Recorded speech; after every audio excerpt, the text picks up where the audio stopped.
Et nous accueillons Yolande au 39 21. Bonsoir Yolande. Bonsoir Olivier. Bonsoir Yolande. D'où nous appelez-vous et quel âge avez-vous Yolande? Alors, je vous appelle de Vannes, dans le Morbihan. J'ai 59 ans. Oui. Et qu'est-ce qui vous amène Yolande? Dites-moi. Alors, je suis là ce soir pour parler transidentité. Alors, Oui, parler de la transidentité, celle qui génère des angoisses, celle qui peut tuer. d'accord.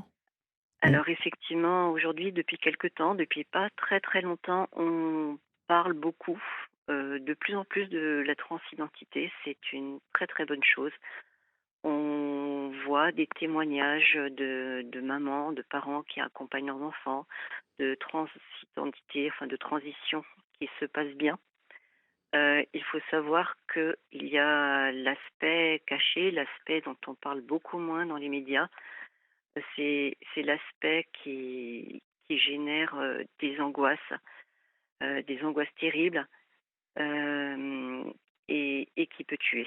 Je suis en effet maman d'un enfant qui était transgenre, qui n'a pas voulu devenir adulte et qui s'est pendu à l'aube de ses oh 18 ans, juste mon avant de Dieu. passer le bac. Voilà. Et je suis là pour en témoigner, pour essayer de faire évoluer le regard sur cette particularité, on va dire. Il, alors, il souffrait énormément du regard des autres, du jugement des autres, du rejet des autres. Tout à fait, tout à fait. Alors, on va parler, enfin, une personne transgenre, donc on a tendance à dire que c'est une personne qui est née dans le mauvais genre. On ne parle pas du tout de sexe à ce niveau-là, c'est vraiment le genre ressenti. Pour Maxence, Maxence est né dans un corps de fille, Maxence se sentait garçon. Euh, Qu'est-ce que je voulais dire? Voilà, on dit que ce sont des personnes donc nées dans le mauvais genre. La tendance est de dire aujourd'hui que ce sont des personnes plutôt qui sont nées dans la mauvaise société. Parce qu'en fait, c'est le regard de la société, la Bien évidemment. transphobie qui génère toutes ces souffrances. C'est le regard des autres. Maxence ne voulait pas sortir. Euh, Maxence allait en cours, bien sûr. Dès qu'il rentrait de cours, il ne sortait plus. On avait un petit chien. Quand il promenait le chien, il attendait la tombée de la nuit Oui. pour, euh, pour éviter le regard des autres, alors que c'était quelqu'un, c'était devenu un petit gars sympa, enfin qui passait partout. Mais il se sentait tellement horrible, tellement monstrueux, tellement Pourquoi? pas dans Pourquoi? son corps. C'est ce qu'on appelle la dysphorie de genre. Oui. Donc ce sont des personnes bah, ils ne sont pas dans le bon corps. Oui, ils Maxence ne se sont sentait pas. garçon, il Ils- avait un corps de fille. Donc, Voilà. qu'entendez-vous par il se trouvait horrible? C'est-à-dire qu'il n'acceptait pas son corps, il le trouvait horrible? Ou euh, c'était le jugement des autres qui lui donnait ce jugement sur lui-même? Bah, c'est forcément le regard des autres qui donne ce ressenti-là. Parce que, La- vous savez, je vais souvent sur TikTok. Enfin, j'y vais souvent. J'y vais. Ma fille me montre un peu de temps en temps. Et j'ai vu des lives faits par de jeunes trans sur TikTok. Et j'ai quand même le sentiment que tout ça évolue en ce moment. En tout cas, j'y ai vu des jeunes gens qui s'assumaient vraiment complètement. Et surtout, je lisais les commentaires. Alors, il y a toujours le 20% oui, d'abrutis. ceux qui veulent se Hein. transformer en Bon, mais licorne, voilà, ceux-là, qui veulent être Dark Vador, voilà, voilà, ceux-là on les laisse de côté, on les voilà, laisse on de peut rien côté. pour eux. Mais j'ai lu vraiment beaucoup de commentaires Mhm. très, euh, Très bienveillant, oui, très. très bienveillants. Et puis vraiment, t'es belle, t'es trop belle comme ça. Mhm. Voilà. Enfin, Tout à une fait. curiosité, vous voyez, qui fait Et que le regard des jeunes d'aujourd'hui, ouais, et, ça et qui est c'est le un bon regard des signe, jeunes c'est en bonne voie. d'aujourd'hui qui est tellement différent que celui Mhm. de des quarantenaires ou des cinquantenaires ou des soixantenaires d'aujourd'hui qui ont du mal encore. Bon, Mhm. prenez l'exemple d'Éric Zemmour qui aujourd'hui dit une bêtise monumentale en disant que les enfants trans n'existent pas, Mmh. un effet de mode. Oui, Comment, enfin voilà, je pense que, par exemple, cet homme politique euh, ne s'est jamais intéressé à la question, n'a jamais rencontré et des parents et des enfants. euh, Parce que bien évidemment, il y a un phénomène de mode autour du genre en ce moment et beaucoup s'en sont emparés. Comme à l'époque, à mon époque, on voulait être punk ou new wave. Aujourd'hui, vous voyez, voilà, on veut jouer avec son genre et c'est une manière de se démarquer. Or, voilà, la transsexualité, euh, ça n'a rien la d'une mode. transidentité. La transidentité, pardonnez-moi. La transidentité n'a rien d'une mode. Mmh. Elle est on est, on est trans et on ne naît pas dans le bon corps et c'est une souffrance immense. Euh, alors plus ou moins ressentie par les uns et les autres. Certains assument complètement et vont s'en prendre bien évidemment en prenant des coups. Hein. Qu'est-ce qui a fait que Maxence n'a pas tenu le coup, à votre avis? Parce que il avait vous l'entouriez, Maxence. Je Euh, l'entourais comme je pouvais. Alors Maxence était adolescent oui, et l'adolescence est difficile très en difficile. général. Ouais. Voilà. Maxence avait perdu son papa aussi, ce qui n'a pas arrangé les choses quelques années plus tôt. Oui. Voilà, donc c'était une autre faille dont on n'a jamais vraiment parlé. Et pour moi, Maxence, alors je reviens sur le fait qu'on parle de la transidentité. Oui. Effectivement, maintenant, c'est une très très bonne chose. C'est pour ça que je suis là aussi aujourd'hui. Mais on en parle depuis très très peu. Maxence m'a fait son coming out, donc il m'a révélé sa transidentité en avril 2017. Et à ce moment-là, c'était il y a moins de 5 ans, on Moins en de 5 parlait ans. très très Oui. peu. On en On en parlait parlait moins. très très peu, voilà. Donc moi, quand j'ai On en dû, parlait hein, quand même, Yolande, mais on en on en parle parlait, plus mais aujourd'hui. Vous avez raison, en voilà, 5 ans, il y a eu beaucoup de voilà, films, de téléfilms. Dans les séries, voilà, il y a désormais souvent des personnages qui sont trans. Euh, il y a vraiment une volonté euh, chez les créatifs hein, mhm, de défendre et de promouvoir voilà, les minorités. voilà, de faire partie les trans du monde, Ben oui, enfin, parce de tous qu'ils les jours, appartiennent, voilà. chacun appartient à Mhm, ce monde. ah oui. Alors il y a 5 ans, en 2017, il y en avait beaucoup beaucoup moins. On Comment trouvait des infos sur la transidentité, mais en allant chercher. Alors que là, effectivement, certains diront qu'on est envahi par les infos sur la transidentité, que ça les gave, enfin qu'on entend que ça, enfin voilà. vous-même, Mais vous-même, Yolande, quand Maxence vous a fait son coming out, comment avez-vous réagi? Est-ce que vous étiez au courant? Parce que j'ai rencontré, vous savez, j'ai fait 2 films hein, sur la transidentité, oui, oui, oui. et je me rappelle d'un témoignage qui m'avait énormément marqué avec des parents qui étaient dans la région de Colmar et qui m'avaient dit, Olivier, avant que notre fils nous parle de transidentité, nous n'en avions jamais entendu Oui, tout parler. à fait. J'ai regardé ça là il y a quelques jours, oui. Mhm. Bah, moi, c'était pareil. Moi, je n'y connaissais rien. Je Oui. n'avais pas lieu de m'y intéresser. Mhm. Comme j'ai tendance à dire, c'était pas mon monde. Mais c'était pas mon monde parce que on en parlait beaucoup moins à ce moment-là. Je ne savais pas du tout ce que c'était. J'avais des images. Enfin, quand j'avais, l'occasion de m'y intéresser, c'est quand j'entendais parler. Ah bah tiens, il y a un travelot qui habite là. Enfin voilà. Oui. Pour moi, c'était un peu cette Vous image-là habitez qui est la province, hein, complètement fausse. Yolande? Oui, oui, oui. Enfin, à cette D'accord. époque-là, j'étais à Paris, mais enfin, voilà, j'en entendais absolument pas parler. Mhm. Donc Maxence, effectivement, m'avait donné quelques indices, mais je ne savais pas quoi en faire. Par exemple, elle à l'époque, je ne s'épilait plus les jambes à 14-15 ans. Voilà, il mettait des shorts larges de garçon, alors que l'année d'avant, c'était des petits shorts ras des fesses, bien, bien, bien féminins. Qu'est-ce que c'est que ça? Mais pourquoi? Enfin, je dis elle parce que c'était elle à ce moment-là. Mais pourquoi elle ne s'épile plus les jambes? Et à ce moment-là, donc, l'essence qui pesait de tout son poids, la communication a été coupée entre nous. Je ne savais pas comment lui parler. Oui. Il y avait, par exemple, il faisait de la musculation aussi. Bon, on a toujours fait du sport dans la famille, pas de souci. Un jour, donc, il m'a demandé de lui mesurer les épaules. Donc forcément, il voulait acquérir un corps plus Oui. masculin. Oui. j'étais, enfin, perturbée, plus que perturbée. Mais pourquoi il veut se mesurer les épaules? Donc c'était des indices, mais je ne savais pas quoi en faire. Alors qu'aujourd'hui, si je savais, enfin, aujourd'hui, bien sûr, je sais que ça existe.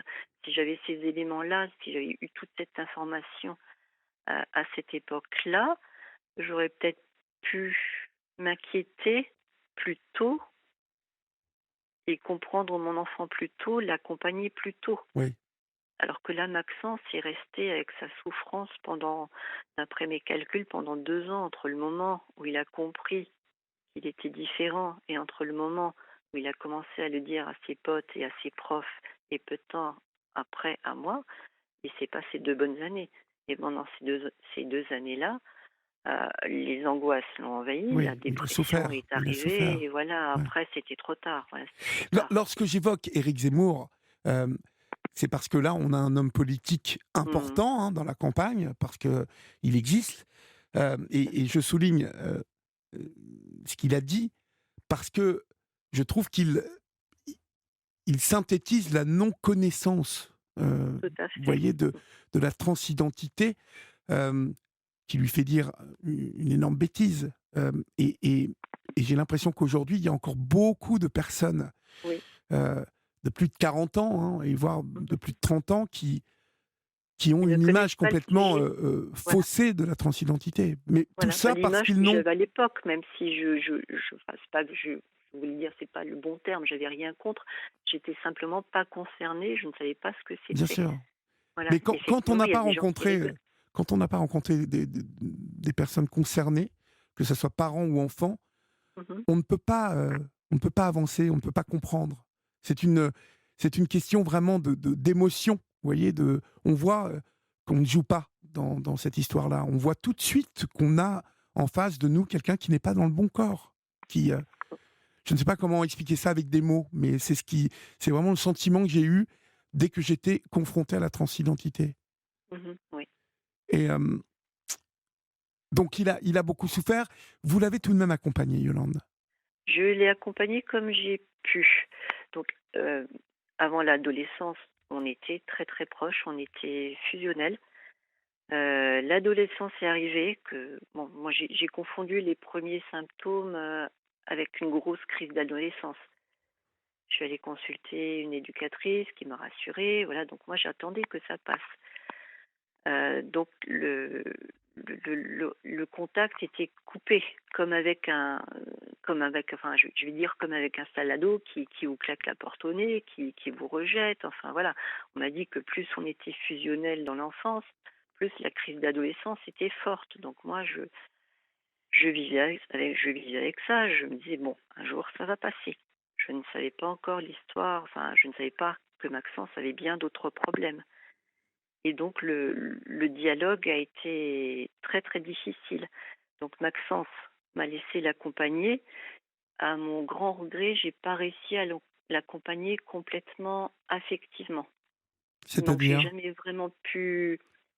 il ne vous laissait pas approcher, c'est ça, en fait. Voilà, Ouais. donc il fallait surtout pas, j'avais pas le droit de faire de câlins, enfin voilà, parce que bon, il détestait son corps, donc j'étais restée sur le fait qu'effectivement, bon, c'est un ado ça veut pas de câlins, voilà, ça veut pas de bisous, c'est fini, enfin peut-être que ça reviendra un jour.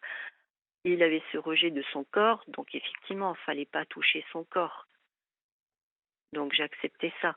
Émotionnellement, enfin bon, j'ai essayé de lui dire que j'étais là, mais bon, c'était ouais, ouais, ouais, c'est bon, enfin voilà. Après, ce que j'ai réussi, c'est effectivement l'accompagner médicalement, administrativement. Et ça, toutes les personnes qui l'entouraient m'ont confirmé par la suite que ça, il me l'a validé. Ça, Mhm. sa mère était là, Oui. était pour lui pour ça, voilà. Donc ça, quand il a fait son coming out, quelques jours après, parce que je me suis mise à faire fouiller sur internet, je suis tombée sur un forum de jeunes trans qui s'exprimaient. Je l'ai retrouvé sous un pseudo qui était Oui. son nom d'artiste accessoirement. Il a dit bon, j'ai fait mon coming out à ma mère, ça s'est mieux passé que je ne pensais. Voilà. Donc il avait très très peur de me faire cette révélation-là. Il ne savait pas du tout comment j'allais réagir. Oui. Oui. Mais c'est souvent, malheureusement, tout ce à quoi les enfants peuvent penser avant de faire leur coming out. Ils se projettent et souvent, en fait, ils se Oui, parce que projettent négativement. tout à fait, parce que malheureusement, comme vous veniez de le dire, il y a des personnes qui ne savent pas, qui ne connaissent pas. Il y a ceux aussi comme Monsieur Zemmour qui Qui n'y refusent, connaissent enfin qui rien, trouvent qui n'y ça, connaissent enfin rien. voilà, qui ne Ouais. connaissent rien, voilà. Donc ces gamins-là ont peur de se faire rejeter. Combien sont mis à la porte? Combien sont mis à la Donc porte? Beaucoup, beaucoup. ah oui, Oui. beaucoup, beaucoup. Voilà, donc il y a cette peur-là. Il y a une association qui s'appelle le Refuge, je crois, qui Oui, tout à accueille fait, beaucoup de ces enfants, tout à fait. de ces jeunes gens, hein. Mais Mmh. Il y c'est a des antennes terrible. un petit peu C'est dans c'est toute la France, c'est voilà, oui, terrible, c'est terrible la non-compréhension à laquelle se heurtent ces tout à fait. personnes. Filles Soit elles comme sont mises garçons, dehors. d'ailleurs. Tout à fait, ouais. Ou alors elles peuvent rester au sein du foyer, mais vivre une transphobie qui peut être dramatique et qui peut très mal finir aussi. Est-ce que le fait de vivre à Vannes, hem, a été, un paramètre important dans le côté tragique de cette aventure? Oui, à ce moment-là, j'ai regretté de ne plus être à Paris. Ça faisait 2 ans qu'on était partis. Oui, Parce qu'à Paris, on aurait trouvé de l'aide médicale beaucoup plus rapidement. oui, sûr. À Vannes, à ce moment-là, personne n'y connaissait rien. La psy que je suis allée consulter, que Maxence a accepté de consulter sur une séance et demie parce qu'il a claqué la porte à la deuxième séance, Ah bon? n'y connaissait rien. C'est moi qui ai dû l'informer, donc C'est j'ai quand même arrêté d'y aller parce incroyable que je quand me suis même, dit: hein. «Bon, j'ai autre chose à faire Ouais. que de l'informer». Aujourd'hui, oui, je veux bien former, mais à ce moment-là, j'étais en panique totale. Je ne savais pas quoi faire. Je me sentais complètement seule au monde. Je savais pas où aller, je savais pas quelle porte frapper. Ça a dû, énormément jouer dans l'angoisse, de Maxence, hein, de ne pas être même compris par une psy. C'est en 2017, en fait, qu'une psy Ouais, ne soit pas au courant de ça, mmh, c'est totalement aberrant. Aberrant. complètement. Maxence a fait deux hospitalisations en hôpital psy et j'en veux à personne, hein, j'en veux à personne, mais c'est pour dire qu'à ce moment-là, en 2017, c'était la première personne trans qu'il, qu'il recevait. J'ai su, pas plus tard que la semaine dernière que ils avaient eu un autre patient quelques mois plus tôt, mais qui n'avait pas révélé sa transidentité. Mmh. Mais sinon, Maxence était le premier et quelque chose que j'ai gardé pour moi à ce moment-là. Je me suis dit: «Bon, tais-toi ma fille, c'est pas la peine». Enfin, on a eu d'autres soucis. Maxence avait donc fait sa deuxième tentative de suicide. Il a été hospitalisé pour la deuxième fois. On a été reçus par une infirmière qu'on connaissait qui était très compétente. Et là arrive une petite nouvelle sortie de l'école. Et elle me fait: «Oh, c'est la première fois que j'en vois un». Alors Carrément. là, ouais, carrément, je fais quoi là? Je lui explose la tête. Bon, la situation était tellement autrement dramatique par ailleurs que bon, c'était pas la peine. Mais voilà, c'est ça qui m'est resté. Enfin, si elle se reconnaît, enfin voilà, j'espère qu'elle a évolué depuis. Mais c'est pour dire ce qu'il y avait à ce moment-là. Oui, le gouffre. Voilà. Donc Vous dites que donc il a fait 2 séjours, en hôpital, voir avec psy, l'endocrinologue qui est Maxence pour avoir des infos. oui. Donc ils m'ont L'endocrinologue sorti était que quand même au courant lui, dites-moi? oui, oui, complètement. Ouais. Et bon, c'est malheureusement une personne qui a des soucis en ce moment de Pourquoi? la part de l'ordre des médecins. Pourquoi? Parce qu'il a aidé Parce qu'elle des ouais, trans, voilà. voilà. Voilà. Alors que pour moi, elle a clairement donné quelques mois Oui, de survie à oui. Maxence, oui. On est Donc elle très en s'occupe. retard, très en On est retard. très, très, très en retard. Donc c'est une personne formidable pour moi. Elle a clairement, voilà, enfin, fait donné quelques mois de survie. Il a fait une dépression, profonde, qui a été causée par quoi? Qui s'est aggravée par quoi, en fait? Yolande, vous êtes là? Ah, on a perdu Yolande. On va, bah, écoutez, on va essayer de rattraper Yolande, hein, on devrait, la retrouver. On va écouter, un peu de musique en attendant. D'accord? Nous avons récupéré Yolande, vous êtes là? Je suis là, oui, Oui, je suis là. pardonnez-nous, on a eu je pense un petit souci technique, Yolande. Donc j'étais en train de vous poser une question, mais je vais reprendre la question d'un auditeur ou d'une auditrice, avant, de vous poser la mienne. Est-ce que Maxence avait, des amis? Est-ce qu'il arrivait à avoir quelques relations, amicales? Est-ce qu'il s'était créé au moins, peut-être 2 ou 3 relations, de potes? Hem Et s'était-il rapproché d'associations aussi? Est-ce qu'il avait tenté de se rapprocher? Alors, à ma connaissance, à ce moment-là, il a eu un grand ami qui était trans aussi. Oui, Heu, L'amitié a commencé à péricliter un petit peu. Il a eu un autre grand ami à qui je dois énormément de choses dans la mesure où c'est lui qui a trouvé Maxence. Donc moi, à ma connaissance, il avait ces 2 amis-là et quelques connaissances qu'il allait voir de temps à autre. Donc Maxence ne sortait pas beaucoup parce qu'il avait peur du regard des autres, comme je le disais. oui. Et quand je lui disais: «Mais tu sors pas, tu vas pas voir tes potes, enfin, ouais, ouais, c'est bon, mais j'ai des potes, enfin, tu peux pas comprendre. Au lycée, j'ai mes amis, enfin, laisse-moi», enfin, voilà. Et quand il entrait à la clinique, donc pour sa deuxième hospitalisation, dans l'entretien, d'entrée, l'infirmière, lui a demandé aussi s'il avait des amis. Il a dit: «Oh, j'en ai quelques-uns, mais très peu, un en particulier qui est comme moi», Mmh. le fameux. À Vannes, J'ai en dit: fait? Ou, «À Vannes, à ouais, Vannes, à Vannes». d'accord. Maxence était une enfant qui était très sociable, qui avait des amis. Elle fonctionnait souvent avec une meilleure amie ou un meilleur ami plutôt que des grosses bandes, mais il y a toujours eu plein d'enfants à la maison. Oui, mais, mmh. Voilà. Et donc après le décès de Maxence, j'ai découvert qu'en fait, il avait plein d'amis, plein de potes. Hem, j'ai récupéré son portable au commissariat. Bon, sur le moment, j'avais pas eu l'intention d'y toucher. La commissaire m'a dit, «Bon, vous faites ce que vous voulez, le code c'est ça, je serai vous, j'irai voir». Donc j'ai mis un petit moment. Oui, Alors Maxence avait effacé la plupart de ses contacts, dont moi, juste avant son décès, et il en a gardé quatre cinq.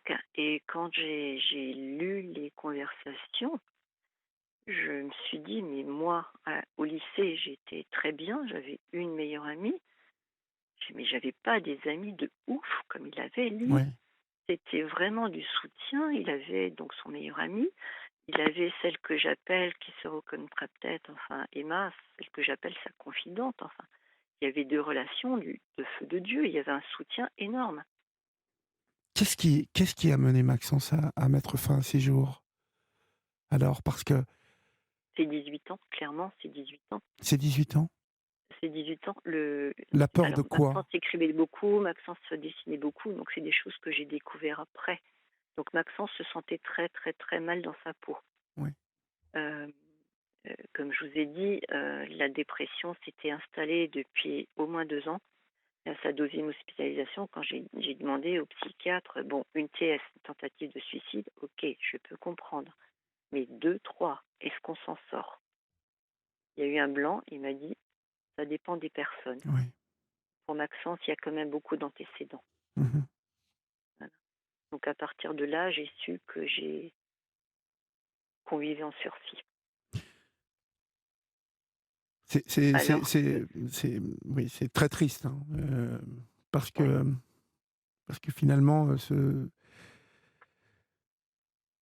il était Alors entouré, enfin, il avait quand même, il était entouré.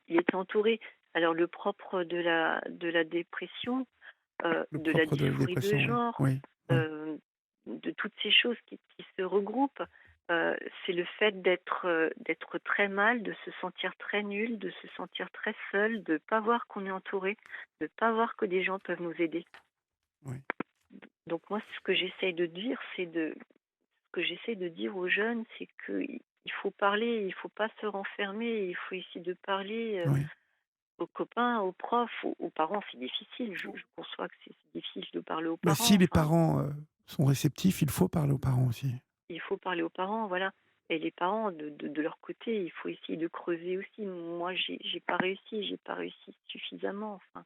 C'était compliqué, Maxence m'a Yolande. pas laissé la possibilité, voilà. Le propre de la dépression, c'est aussi la douleur. La douleur qui est latente, la douleur psychique, hein, cette douleur mais qui mène celles et ceux qui, à un moment, veulent l'interrompre à mettre fin à leur jour. Tout à Il y a fait. cette notion-là aussi, parce que bon, voilà, il y a une souffrance terrible. Ouais, ouais. Maxence faisait des dessins où il se trouvait horrible, enfin, il se trouvait monstrueux, enfin, C'est c'est ce fou. qu'on Vous appelle le la trouviez dysphorie comment, de vous? genre, voilà. Vous le trouviez comment, vous? Il n'était pas monstrueux du tout? Ah bah, pas du tout, Il c'était le était petit gars sympa, comme mais comme oui, le dit parfois son prof, parce que bon, Maxence, enfin, quand c'était une fille, c'était une très jolie petite fille, une très jolie jeune fille, et comme me dit son prof, ouais, mais c'était un beau petit gars, bah il oui, plaisait aux filles, voilà. bah ouais. Il avait fait un voyage scolaire à Venise peu de temps avant son acte. Bon, il avait une petite crush, enfin, qui clairement, enfin, voilà. Enfin, non, non, c'était un petit gars bien, bien mignon, voilà. Quel gâchis, mon Dieu. Voilà, donc entre l'image qu'il donnait et l'image qu'il avait de lui, Oui. il y avait tout un monde. Et là, donc, voilà, c'est l'image qu'il avait de lui, c'est le regard qu'a la société. Quand on trouve les commentaires, voilà, moi je veux être une licorne, moi je veux être Dark Vador, enfin, c'est il se Vous sentait avez pas il se sentait pas le droit de vivre. il ne Autant se il était sentait pas le effectivement, droit de vivre. voilà, il se trouvait trop monstrueux, trop inintéressant, trop. J'ai du mal avec ce terme monstrueux. Qu'est-ce qu'il trouvait de monstrueux en lui, lui Ben, qui son corps était monstrueux, son corps ne lui correspondait ah pas. oui, oui, voilà. Voilà, Mmh. c'était nous, on a du mal à comprendre, même moi en tant que maman qui Oui, l'ai oui. vécu au quotidien, je peux l'imaginer, mais je peux pas le comprendre. Donc le fait d'être dans une enveloppe qui ne correspond pas, euh, c'est impossible pour les personnes trans. Il faut qu'ils sortent, qu'ils transforment ce corps pour qu'il corresponde à leur genre. Oui, mais il faut leur donner la possibilité de le faire et de le faire Oui, rapidement. Heu voilà. Parce même qu'au début, si, j'ai bien demandé à évidemment, c'est Maxence, très difficile de ouais, mais j'avais demandé, mais tu peux pas simplement, enfin, t'habiller en garçon, il avait déjà les cheveux courts. Non, tu peux pas comprendre, c'est bien pire que ça. ça va Donc au-delà de ça ça. va au-delà, c'est Oui. pas que c'est pas que l'apparence, il faut que le corps suive. Maxence était donc une fille à l'origine, il y a cette fameuse poitrine qui, euh, c'est, Qui c'est- c'est- l'embarrassait. voilà, c'est la pièce d'identité de l'autre genre, Il donc n'a il jamais, fallait la subi la cacher. moindre intervention? Non, il était mineur, il prenait des hormones, Oui. effectivement, depuis 1 an et demi. Grâce à ça, ça avait l'air d'aller pas mal. C'est ce que disent souvent les personnes qui ont enfin ce Graal, qui peuvent enfin prendre ces hormones. Ça va beaucoup mieux. Effectivement, le jour où Maxence a eu ses hormones, bon, j'ai eu le droit de le prendre en photo. Je suis très, très, très, très photo. Donc, je dis, mais écoute, c'est un jour important pour toi. C'était sa renaissance. Il acceptait d'être pris en photo. Mmh. Il avait le sourire. Enfin, c'est sa vie qui recommençait. Oui. Et effectivement, pendant une bonne année, on avait tous l'impression que ça allait de mieux en mieux. Et un jour, tout s'est écroulé. C'est ce qu'il a écrit. Un jour, tout s'est écroulé. Personne n'a jamais su, si ce n'est que par ses écrits, il ne voulait pas être adulte parce que à l'âge adulte, bah, il n'y avait plus ce cocon du lycée, il n'y avait plus ce cocon de la maison, même si nos rapports n'étaient pas encore fantastiques. Je l'accompagnais quand même dehors. Il y avait tout ce monde qu'il fallait gérer. Il y avait la transphobie en général. Il y a la transphobie dans le monde du travail. Avant ça, à la fac, c'est pas toujours évident non La plus. transphobie est partout, La partout. transphobie est partout, Vous qui voilà. nous écoutez, nous sommes encore, quelques minutes avec Yolande, si vous voulez intervenir parce que c'est le moment de pouvoir échanger sur, la transphobie, mais aussi, sur, le fait de vivre sa transidentité. Si vous avez envie de nous faire part de votre, expérience et de commenter aussi, ce que vous pensez du témoignage de Yolande et de la vie de Maxence, n'hésitez pas, vous faites le 39 21 et vous tapez le 1 pour avoir directement Julia ou Florian. Il y a dans votre titre, en fait, un, un début d'explication, Yolande. Vous parlez de Maxence ou le journal d'un mec bancal. Ouais. Ça veut dire Alors, quoi, le mec journal d'un mec bancal? bancal, c'est le journal que Maxence a écrit pendant sa première hospitalisation. Oui, Donc, c'est lui qui se désignait comme un mec bancal et ça oui, revenait dans ses dessins. Et il était pas normal, il se dessinait pas comme un personnage normal. Il était pas comme il faut. Enfin, il était pas dans la norme. oui. Mais il y a cette phase-là dans la transidentité. Il en avait conscience de ça ou il le vivait comme une monstruosité permanente? Sa dysphorie revenait régulièrement. Il y avait des périodes d'accalmie, toujours d'après ce que j'ai lu, des périodes où ça avait l'air d'aller mieux, effectivement, mais la dysphorie prenait le dessus. Oui, La dysphorie mélangée à la dépression, tout ça s'était mêlé, il, il se- il se- il s'est noyé là-dedans. Il s'est noyé là-dedans. oui. Et C'est terrible parce que, oui, c'est la peur en fait, c'est le la peur monde du des regard grands. des autres, voilà, le C'est le monde, monde des voilà, parce grands. qu'il faut trouver sa place, voilà, faut trouver un job où on est accepté, enfin. On se prend des insultes. Moi, à partir du moment où il m'a fait son coming out, je vivais dans la terreur qu'il se fasse clairement tabasser. Enfin, Ce qui est il y a fou, eu du c'est... harcèlement scolaire, je l'ai su après. Ouais. Enfin, Vous savez, quand vous allez en Asie, que ce soit aux Philippines, en Thaïlande, euh, un peu partout en Asie, hein, en Corée, la société accepte depuis longtemps, et oui, même la oui, transidentité s'est inscrite depuis, je crois, je, je ne pense pas dire de bêtises en disant depuis des oui, siècles. Et oui, on oui. voit toute la différence entre cette société-là et la nôtre, qui... bon, c'est une histoire encore de Voilà, religion, mais d'éducation. Voilà, le christianisme n'a complètement. pas fait bon ménage avec Oui, vous avez raison. la transidentité, comme l'homosexualité, comme toutes les différences, hein, finalement, liées Et au j'ai bon genre. espoir parce que quand on parle avec les jeunes d'aujourd'hui, Ah oui, mais il ils y a sont, ils sont hyper beaucoup ouverts. d'espoir, Voilà, cette, voilà. cette Maxence a la chance d'être génération-là. dans un lycée très ouvert. Enfin, on a été accueillis, enfin, formidablement par tous les profs, par la proviseure, la nouvelle proviseure. Enfin, les jeunes sont formidables. Dès qu'on en parle, c'est mais oui, mais oui. Enfin, après le décès de Maxence, c'est une anecdote si on peut dire. Enfin, ils avaient fait une salle avec des dessins, des bougies, des fleurs, enfin tout ça. Et un gars qui connaissait pas trop Maxence est passé par là et a dit mais finalement c'était quoi? Un gars, une fille? Mais qu'est-ce que ça peut te faire? Qu'est-ce que ça peut faire? Et c'est vrai, vous avez raison de souligner que cette génération réseaux sociaux, Mm. va faire du bien à ce monde. Ouais, On va complètement, marquer oui. une pause parce que je ne veux pas vous quitter sans reparler du bouquin, l'annoncer en tout cas, et puis qu'on puisse annoncer quelques assos pour celles et ceux qui nous écoutent, associations qui peuvent faire beaucoup de bien à un moment où on est justement, où on se trouve bancal en tant que jeune trans. Vous restez avec moi, Yolande, on se retrouve dans Bien quelques sûr. instants. Minuit passé de 7 minutes, si vous nous rejoignez maintenant, vous êtes sur Europe 1 et c'est votre libre antenne qui dure jusqu'à 1h du matin. Vous pouvez composer le 39 21 50 centimes d'euros la minute ou nous écrire au 7 39 21 suivi du mot nuit, écrit en lettres majuscules, suivi d'un espace. Nous sommes avec Yolande, nous étions avec Yolande, mais je vois que son téléphone a coupé, donc peut-être que vous pouvez me tenir au courant en régie. En tout cas, vous le savez, chers amis, Yolande nous appelle ce soir pour témoigner du suicide de son fils Maxence.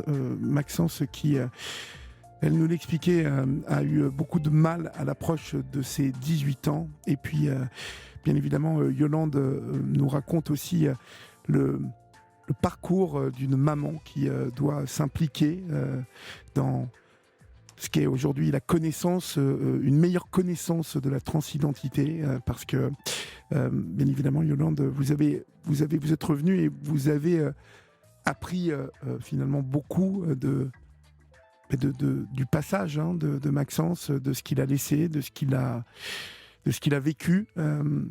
Vous parliez donc de Maxence et de son angoisse d'affronter le monde des grands, le monde de la fac, le monde professionnel, même avec la transphobie latente dans notre pays, comme partout dans le monde occidental. Vous vous occupez aujourd'hui, vous avez écrit un bouquin aux éditions Polo Raman, Maxence ou le journal d'un mec bancal. Les bénéfices du livre vont à des associations d'aide aux ados LGBT. Quelques liens utiles sur la transidentité. Asso Contact, avec une ligne d'écoute au 0805 69 64 64. Ligne d'écoute donc au 0805 69 64 64. Une autre association, Vivre Trans, que vous pouvez retrouver https les deux tirés du, je ne sais plus comment ça s'appelle, les Vivre trans, on l'a trop facile. Vivre Trans, voilà, vous tapez Vivre Trans et vous retrouverez. Et puis il y a un collectif LGBT sur Vannes avec une page, Voilà, c'est très récent, voilà. une page Facebook Liberty Max Vannes. Bien évidemment, nous inscrirons toutes ces références sur notre groupe de parole Facebook et vous pourrez les retrouver. Yolande, aujourd'hui, c'est une mission que vous avez, Voilà, c'est pas pu sauver d'informer. mon enfant, donc j'essaye d'en aider quelques-uns. Oui. Voilà, donc ce livre m'a effectivement permis, m'a donné la parole. J'ai effectivement m'a donné la parole dans quelques médias. Et voilà, j'essaye de faire comprendre aux jeunes qu'il faut parler, qu'il ne faut pas rester seul. Et j'essaie surtout d'informer les parents sur la transidentité. Et ce qui m'éclate, si je puis dire, j'ai fait des reportages dans des magazines féminins, par exemple. Et ce qui m'éclate, c'est de retrouver, enfin, de m'imaginer retrouver ce magazine chez le coiffeur, de voir la maman absolument pas concernée, ça n'arrive qu'aux autres, prendre ce magazine-là et l'avoir, et là se dire, mince, mais ma fille, c'est ce qui est en train de lui arriver. En tout cas, Yolande, on vous souhaite plein de courage pour cet accompagnement, cette sensibilisation à la question trans. Et puis, on vous souhaite plein de courage surtout. Et puis, merci pour votre intervention ce soir sur l'antenne d'Europe 1, qui nous a beaucoup touchés, croyez-moi. On vous embrasse bien fort, Yolande. D'accord. Merci à vous. Au revoir. Bonne soirée. Au revoir.